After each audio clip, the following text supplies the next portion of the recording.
Welcome guys! Today I will show you how to use split screen mode on POCO F8 Pro.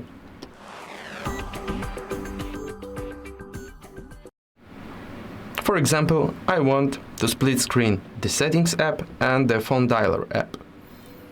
I should to open these both app, then go to the background running apps menu and hold my finger on one of these apps. For example, settings. You will see this menu with many of options, but you need to choose this one in the middle. After that, you will need to choose the second app, which will be in duo on your dual screen. And voila! Now I can manage the settings app and the phone dialer app. Also, I can change the sizes of these split screens.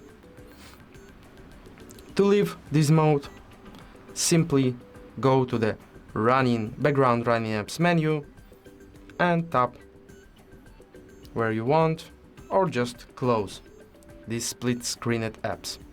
So now you know how to split screen mode works on your POCO F8 Pro. If this video was helpful, like it, leave some comment below, and see you in the next videos. Goodbye.